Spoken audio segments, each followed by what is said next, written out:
নিলামে অনুপস্থিত আরিয়ান ও সুহানা, তাই কেকেআর থেকে কি দূরত্ব বাড়ছে এবার শাহরুখ খানের? চলুন সেটাই জানাবো আজ। তার জন্য সম্পূর্ণ ভিডিওটা দেখার অনুরোধ রইল। চলুন শুরু করি। এবার শেষ হয়ে গিয়েছে 2025 আইপিএলের মেগা অকশন। প্রতিটি ফ্র্যাঞ্চাইজি ইতিমধ্যেই নিজেদের সংসার গুছিয়ে ফেলেছে, কিন্তু এই নিলাম অনুষ্ঠানে কলকাতা নাইট রাইডার্সের টেবিলে এবার শাহরুখ খানের দুই সন্তান আরিয়ান ও সুহানা খানকে দেখতে পাওয়া যায়নি। তাই বিষয়টি নিয়ে ইতিমধ্যেই জল ঘোলা করতে শুরু করেছে কেকেআর এর সমর্থকরা।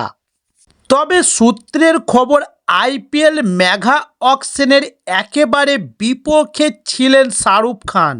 গত 31শে জুলাই বিসিসিআই এর হেডকোয়ার্টারে ফ্র্যাঞ্চাইজি মালিকদের নিয়ে একটি বৈঠকের আয়োজন করা হয়েছিল। তবে সেখানে শাহরুখ স্পষ্ট করে দিয়েছিলেন যে এই মেগা অকশনের ব্যাপারে তিনি রাজি নয়। এমনকি পাঞ্জাব কিংসের মালিক নেস ওয়াদিয়ার সঙ্গে তার এই ব্যাপারে বিস্তারিত কথা কাটাকাটি হয়েছিল। এমনকি শাহরুখ নাকি জানিয়েও ছিলেন যে একটা মিনি অকশনের আয়োজন করা হোক, আর যতটা সম্ভব বেশি ক্রিকেটারদেরকে রিটেন করার নিয়ম চালু করা হোক এবার।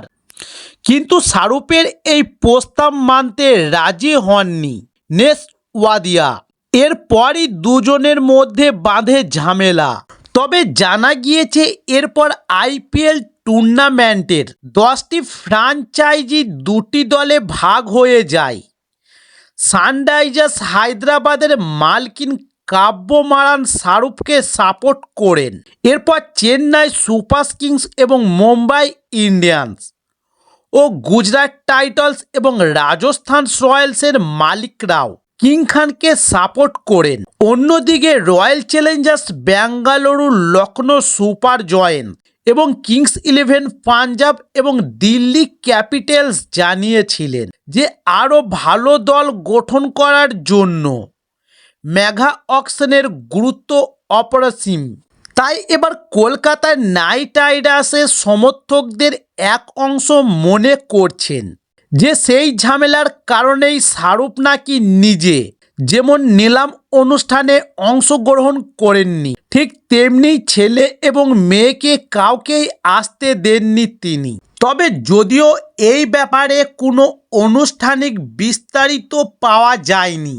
তো এই ছিল আজকের নিউজ। এই ধরনের ক্রিকেট এবং আইপিএলের আরও নিত্য নতুন ভিডিও পেতে চাইলে আমাদের চ্যানেলে নতুন হলে চ্যানেলটি সাবস্ক্রাইব করে সঙ্গে থাকুন। নমস্কার।